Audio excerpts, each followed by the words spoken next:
ಅಯೋಧ್ಯ ಭಾರತದ ಭೂಪಟದ ಮೇಲೆ ಒಂದು ಸಣ್ಣ ಚುಕ್ಕೆ, ಆದರೆ ಭಾರತದ ಇತಿಹಾಸದಲ್ಲಿ ಇದು ಒಂದು ದೊಡ್ಡ ಅಧ್ಯಾಯ.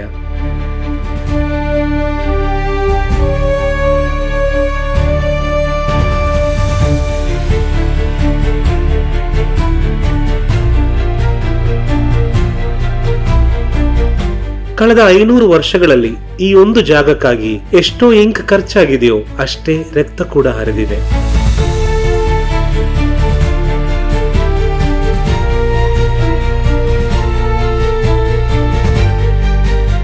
ಒಂದು ಕಡೆ ಇದು ನಮ್ಮ ದೇವರ ಜನ್ಮಸ್ಥಳ ಅನ್ನೋ ಕೋಟ್ಯಾಂತರ ಜನರ ನಂಬಿಕೆ, ಇನ್ನೊಂದು ಕಡೆ ಇದು ನಮ್ಮ ಪ್ರಾರ್ಥನಾ ಸ್ಥಳ ಮಸೀದಿ ಅನ್ನೋ ಇನ್ನೊಂದು ಸಮುದಾಯದ ಹಕ್ಕು. ಇವತ್ತು ನಾವು ಯಾವುದೇ ಭಾವನೆಗಳಿಗೆ ಒಳಗಾಗದೆ ಕೇವಲ ಸತ್ಯ, ಇತಿಹಾಸ ಮತ್ತೆ ಕಾನೂನು ಇವುಗಳ ಆಧಾರದ ಮೇಲೆ ಅಯೋಧ್ಯೆಯ ಕಥೆಯನ್ನು ನೋಡೋಣ. ಇದು ಯಾರ ಪರವೂ ಅಲ್ಲ, ಯಾರ ವಿರೋಧವೂ ಅಲ್ಲ, ಇದು ಏನಾಯಿತು ಅನ್ನೋದರ ವರದಿ.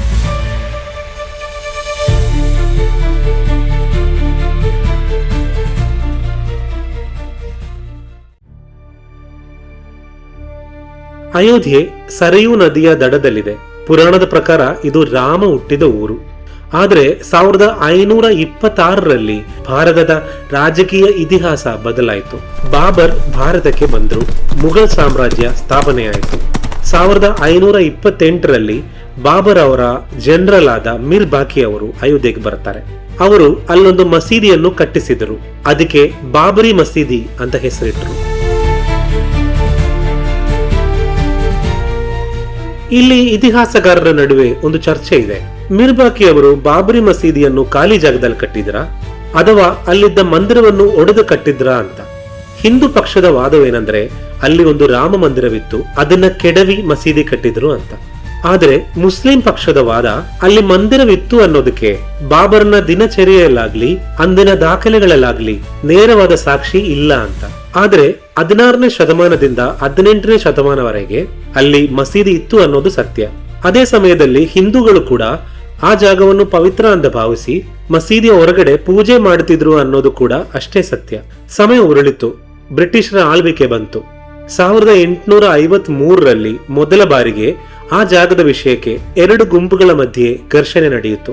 ಶಾಂತಿ ಕಾಪಾಡಕ್ಕೆ 1859ರಲ್ಲಿ ಬ್ರಿಟಿಷ್ ಸರ್ಕಾರ ಒಂದು ತೀರ್ಮಾನ ತಗೊಳ್ತು. ಆ ಜಾಗಕ್ಕೆ ಒಂದು ಸುತ್ತು ಗೋಡೆ ಹಾಕಿದ್ರು. ಒಳಗಡೆ ಮಸೀದಿ ಇರೋ ಜಾಗವನ್ನು ಮುಸ್ಲಿಮರಿಗೆ ಪ್ರಾರ್ಥನೆಗೆ ಬಿಟ್ಟರು. ಹೊರಗಡೆ ಇದ್ದ ರಾಮ್ ಚಬೂತ್ರ ಅನ್ನೋ ಜಾಗವನ್ನು ಹಿಂದೂಗಳಿಗೆ ಪೂಜೆ ಮಾಡಕ್ಕೆ ಅಂತ ಬಿಟ್ರು. ಒಂದೇ ಕಾಂಪೌಂಡು, 2 ಪ್ರಾರ್ಥನಾ ಸ್ಥಳಗಳು. ಇದು ಸುಮಾರು 90 ವರ್ಷಗಳ ಕಾಲ ಹೀಗೆ ನಡೆಯಿತು. 1885ರಲ್ಲಿ ಮಹಂತ್ ರಘುಬೀರ್ ದಾಸ್ ಅನ್ನೋರು ಮೊದಲ ಬಾರಿಗೆ ಕೋರ್ಟ್ ಮೆಟ್ಟಲೇರಿದ್ರು. ನಮಗೆ ಮಳೆ ಬಂದ್ರೆ ಪೂಜೆ ಮಾಡಕ್ಕೆ ತೊಂದರೆ ಆಗುತ್ತೆ, ಹೊರಗಡೆ ಇರುವ ರಾಮ್ ಚಬೂತ್ರದ ಮೇಲೆ ಒಂದು ರೂಫ್ ಹಾಕಕ್ಕೆ ಪರ್ಮಿಷನ್ ಕೊಡಿ ಅಂತ ಕೇಳ್ಕೊಂಡ್ರು. ಆದ್ರೆ ಫೈಜಾಬಾದ್ ಕೋರ್ಟ್ ಆ ಅರ್ಜಿಯನ್ನು ತಿರಸ್ಕರಿಸಿದ್ರು. ಕಾರಣ ಏನ್ ಗೊತ್ತಾ? ಪಕ್ಕದಲ್ಲೇ ಮಸೀದಿ ಇದೆ, ಈಗೇನಾದ್ರೂ ಹೊಸ ಕನ್ಸ್ಟ್ರಕ್ಷನ್ ಮಾಡಿದ್ರೆ ಗಲಾಟೆ ಆಗ್ಬೋದು ಅಂತ. ಅಲ್ಲಿಗೆ ಆ ಸ್ಟೇಟಸ್ ಕೋ ಕಂಟಿನ್ಯೂ ಆಯಿತು. 1949 ಭಾರತಕ್ಕೆ ಸ್ವತಂತ್ರ ಸಿಕ್ಕಿ 2 ವರ್ಷ ಆಗಿತ್ತು. ಡಿಸೆಂಬರ್ 22 ಆ ರಾತ್ರಿ ಮಸೀದಿಯೊಳಗೆ ಒಂದು ಘಟನೆ ನಡೆಯಿತು. ಬೆಳಗ್ಗೆ ನೋಡುವಷ್ಟರಲ್ಲಿ ಮಸೀದಿಯ ಮುಖ್ಯ ಗುಮ್ಮಟದ ಕೆಳಗೆ ರಾಮನ ವಿಗ್ರಹಗಳು ಇದ್ದುವು. ಹಿಂದೂಗಳು ಇದನ್ನ ದೇವರು ಪ್ರತ್ಯಕ್ಷವಾಗಿದ್ದಾರೆ ಅಂತ ನಂಬಿದ್ರು. ಆದ್ರೆ ಅಲ್ಲಿದ್ದ ಪೊಲೀಸ್ ಸ್ಟೇಷನ್ ನಲ್ಲಿ ದಾಖಲಾದ FIR ನಲ್ಲಿ ಬೇರೆ ಕಥೆನೇ ಹೇಳುತ್ತೆ. ಕಾನ್ಸ್ಟೇಬಲ್ ಮಾತಾ ಪ್ರಸಾದ್ ಅವರು ಬರೆದ ರಿಪೋರ್ಟ್ ಪ್ರಕಾರ ರಾತ್ರಿ ಸುಮಾರು 50ರಿಂದ 60 ಜನ ಗೋಡೆ ಹಾರ್ಕೊಂಡು ಒಳಗಡೆ ಬಂದು ಅಲ್ಲಿ ಮೂರ್ತಿಗಳನ್ನು ಇಟ್ಟಿದ್ದಾರೆ. ಇದು ದೊಡ್ಡ ವಿವಾದ ಆಯಿತು. ಅಂದಿನ ಪ್ರಧಾನಮಂತ್ರಿಯಾದ ಜವಾಹರ್ಲಾಲ್ ನೆಹರು ಅವರು ಈ ವಿಗ್ರಹಗಳನ್ನು ತಕ್ಷಣ ತೆಗೀರಿ, ಇದು ಕಾನೂನು ಬಾಹಿರ ಅಂತ ಹೇಳಿದ್ರು. ಆದ್ರೆ ಅಲ್ಲಿನ ಜಿಲ್ಲಾಧಿಕಾರಿ KK ನಾಯರ್ ಅವರು ವಿಗ್ರಹಗಳನ್ನು ನಾನ್ ತೆಗಿಯಲ್ಲ, ಹಾಗೆ ಮಾಡಿದ್ರೆ ರಕ್ತಪಾತ ಆಗುತ್ತೆ, ಅದಕ್ಕೆ ನಾನ್ ಜವಾಬ್ದಾರನಲ್ಲ ಅಂತ ಹೇಳಿ ಒಂದು ಪತ್ರ ಬರೆದ್ರು. ಕೊನೆಗೆ ಸರ್ಕಾರ ಒಂದು ಮಧ್ಯಮ ಮಾರ್ಗ ಕಂಡುಹಿಡಿಯಿತು. ಮಸೀದಿಯ ಗೇಟ್ಗೆ ಬೀಗ ಹಾಕಿದ್ರು. ಮುಸ್ಲಿಮರಿಗೆ ಒಳಗಡೆ ಹೋಗಿ ನಮಾಜ್ ಮಾಡಕ್ಕೆ ನಿರ್ಬಂಧ ಬಿತ್ತು. ಹಿಂದೂಗಳಿಗೆ ದೂರದಿಂದಲೇ ದರ್ಶನ ಮಾಡಕ್ಕೆ ಅವಕಾಶ ಸಿಕ್ತು. ಆ ಜಾಗ ವಿವಾದಿತ ಜಾಗ ಆಯಿತು, ಡಿಸ್ಪ್ಯೂಟೆಡ್ ಲ್ಯಾಂಡ್. ಸುಮಾರು 37 ವರ್ಷ ಆ ಬೀಗ ಹಾಗೇ ಇತ್ತು. 1986 ರಾಜೀವ್ ಗಾಂಧಿ ಅವರು ಪ್ರಧಾನಿಯಾಗಿದ್ದ ಕಾಲ. ಶಾಬಾನು ಕೇಸ್ನಿಂದ ಸರ್ಕಾರ ಮುಸ್ಲಿಮರ ಪರ ಅನ್ನೋ ಒಂದು ಆರೋಪ ಇತ್ತು. ಇನ್ನೊಂದು ಕಡೆ ಹಿಂದೂಗಳನ್ನ ಸಮಾಧಾನ ಪಡಿಸೋ ಒಂದು ಒತ್ತಡ ಕೂಡ ಇತ್ತು. ಉಮೇಶ್ ಚಂದ್ರ ಪಾಂಡೆ ಅನ್ನೋ ವಕೀಲರು ಕೋರ್ಟ್ಗೆ ಒಂದು ಅರ್ಜಿ ಹಾಕಿದ್ರು. ಕೇವಲ ಒಂದೇ ದಿನದಲ್ಲಿ ಫೈಜಾಬಾದ್ ಜಿಲ್ಲಾ ನ್ಯಾಯಾಲಯ ಬೀಗ ತೆಗೀರಿ ಅಂತ ಆದೇಶ ಕೊಟ್ರು. ದೂರದರ್ಶನಲ್ಲಿ ಬೀಗ ತೆಗೆಯೋ ದೃಶ್ಯ ಬಂತು. ಇಲ್ಲಿಂದ ಅಯೋಧ್ಯೆ ಅನ್ನುವುದು ಕೇವಲ ಧಾರ್ಮಿಕ ವಿಷಯವಾಗಿ ಉಳಿಯಲಿಲ್ಲ, ಅದೊಂದು ದೊಡ್ಡ ರಾಜಕೀಯ ವಿಷಯವಾಯಿತು. ಬೀಗ ತೆಗೆದ ಮೇಲೆ ಚಳುವಳಿ ಜೋರಾಯಿತು. LK ಅಡ್ವಾಣಿ ಅವರ ರಥಯಾತ್ರೆ ನಡೆಯಿತು. ದೇಶಾದ್ಯಂತ ವಾತಾವರಣ ಬಿಸಿಯಾಯಿತು. 30 अक्टूबर को वहां पर पहुंच करके कार सेवा करेंगे और मंदिर वहीं बनाएंगे. ಡಿಸೆಂಬರ್ 6, 1992 ಕರ್ಸೇವೆ ಅಂತ ಲಕ್ಷಾಂತರ ಜನ ಅಯೋಧ್ಯೆಯಲ್ಲಿ ಸೇರಿದ್ರು. ಉತ್ತರ ಪ್ರದೇಶದ ಮುಖ್ಯಮಂತ್ರಿ ಕಲ್ಯಾಣ್ ಸಿಂಗ್ ಅವರು ಸುಪ್ರೀಂ ಕೋರ್ಟ್ಗೆ ಮಾತು ಕೊಟ್ಟಿದ್ರು, ಮಸೀದಿಗೆ ಏನು ತೊಂದರೆ ಆಗಲ್ಲ ಅಂತ. ಆದ್ರೆ ಅಲ್ಲಿ ಸೇರಿದ ಗುಂಪಿನ ಇಮೋಷನಲ್ ಕಂಟ್ರೋಲ್ ತಪ್ಪಿತ್ತು. ಕಾನೂನು ಸುವ್ಯವಸ್ಥೆ ಕುಸಿದು ಬಿತ್ತು. ಪೊಲೀಸರ ಮುಂದೆನೆ ಶತಮಾನಗಳ ಹಳೆಯ ಮಸೀದಿಯನ್ನು ಕೆಡವಿ ಹಾಕಲಾಯಿತು.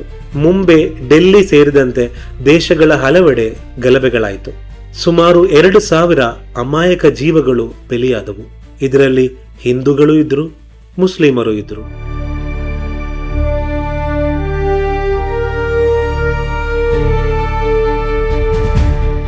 ನಂತರ ಸುಪ್ರೀಂ ಕೋರ್ಟ್ ಮತ್ತು ಲಿಬರ್ಹಾನ್ ಕಮಿಷನ್ ಈ ಮಸೀದಿ ಧ್ವಂಸವನ್ನು ಕಾನೂನು ಬಾಹಿರ ಅಪರಾಧ ಅಂತ ಹೇಳಿದ್ರು.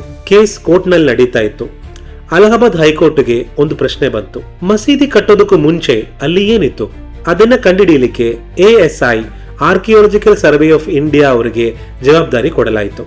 ಅವರು ರಡಾರ್ ತಂತ್ರಜ್ಞಾನವನ್ನು ಬಳಸಿ ಮಣ್ಣು ಹಗಿದ್ರು. ASI ರಿಪೋರ್ಟ್ ನಲ್ಲಿ ಏನ್ ಸಿಕ್ತು? ಮಸೀದಿಯ ಕೆಳಗೆ ಒಂದು ದೊಡ್ಡ ಕಟ್ಟಡದ ಅವಶೇಷ ಇತ್ತು. ಅಲ್ಲಿ ಸಿಕ್ಕ ಕಂಬಗಳಲ್ಲಿ ಹಿಂದೂ ಧಾರ್ಮಿಕ ಚಿಹ್ನೆಗಳಿತ್ತು. ಅದು ಇಸ್ಲಾಮಿಕ್ ಅಲ್ಲದ ರಚನೆಯಾಗಿತ್ತು. ಈ ರಿಪೋರ್ಟ್ ಹಿಂದೂ ಪಕ್ಷದ ವಾದಕ್ಕೆ ಬೆಲ ಕೊಡಿತು. ಆದ್ರೆ ಮುಸ್ಲಿಂ ಪಕ್ಷ ಇದನ್ನು ಪ್ರಶ್ನೆ ಮಾಡಿತ್ತು.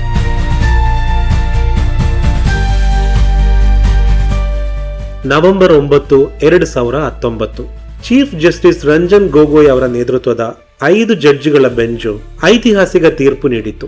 ಈ ತೀರ್ಪಿನಲ್ಲಿ ಕೋರ್ಟ್ 2 ಕಡೆನೂ ಬ್ಯಾಲೆನ್ಸ್ ಮಾಡಕ್ಕೆ ಪ್ರಯತ್ನ ಪಡಿತು. ASI ವರದಿ ಮತ್ತು ನಂಬಿಕೆಯ ಆಧಾರದ ಮೇಲೆ ಆ ವಿವಾದಿತ 2.77 ಎಕರೆ ಜಾಗವನ್ನು ರಾಮ ಮಂದಿರಕ್ಕೆ ನೀಡಲಾಯಿತು. ಆದರೆ 1949ರಲ್ಲಿ ವಿಗ್ರಹ ಇಟ್ಟಿದ್ದು ಮತ್ತು 1992ರಲ್ಲಿ ಮಸೀದಿ ಕೆಡವಿದ್ದು ತಪ್ಪು ಅಂತ ಕೋರ್ಟ್ ಖಡಕ್ ಆಗಿ ಹೇಳಿತ್ತು. ಮಸೀದಿ ಕಳೆದುಕೊಂಡ ಮುಸ್ಲಿಂ ಪಕ್ಷದವರಿಗೆ ನ್ಯಾಯ ಸಿಗಬೇಕು ಅಂತ ಹೇಳಿ ಅಯೋಧ್ಯೆಯಲ್ಲಿ ಪ್ರಮುಖ ಜಾಗದಲ್ಲಿ 5 ಎಕರೆ ಜಾಗವನ್ನು ನೀಡಬೇಕು ಅಂತ ಸರ್ಕಾರಕ್ಕೆ ಕೋರ್ಟ್ ಆದೇಶ ಮಾಡಿತ್ತು. 2024ರಲ್ಲಿ ರಾಮ ಮಂದಿರ ಉದ್ಘಾಟನೆ ಆಯಿತು. ಇವತ್ತು ಆ ಜಾಗದಲ್ಲಿ ಭವ್ಯವಾದ ಕಟ್ಟಡ ಇದೆ. ಆದ್ರೆ ಈ ಕಥೆ ನಮಗೇನನ್ನ ಹೇಳುತ್ತೆ? ಒಂದು ಸಮುದಾಯಕ್ಕೆ ಇದು 500 ವರ್ಷಗಳ ಹೋರಾಟಕ್ಕೆ ಸಿಕ್ಕ ಜಯ, ಅವರ ನಂಬಿಕೆಗೆ ಸಿಕ್ಕ ಮನ್ನಣೆ. ಇನ್ನೊಂದು ಸಮುದಾಯಕ್ಕೆ ಇದು ತಮ್ಮ ಪ್ರಾರ್ಥನಾ ಸ್ಥಳವನ್ನು ಕಳೆದುಕೊಂಡ ನೋವು. ಇತಿಹಾಸದಲ್ಲಿ ನಡೆದ ತಪ್ಪುಗಳು, ಆವೇಶಗಳು, ಸಾವು ನೋವುಗಳು ಇವೆಲ್ಲ ನಮಗೆ ಪಾಠವಾಗಬೇಕು. ಅಯೋಧ್ಯೆ ಅಂದರೆ ಯುದ್ಧವಿಲ್ಲದ ಜಾಗ ಎಂದು ಅರ್ಥ. ಮುಂದೊಂದು ದಿನ ಈ ಹೆಸರಿಗೆ ತಕ್ಕ ಹಾಗೆ ದ್ವೇಷವಿಲ್ಲದ ಶಾಂತಿ ನೆಲೆಸುವ ಜಾಗ ಇದಾಗಲಿ.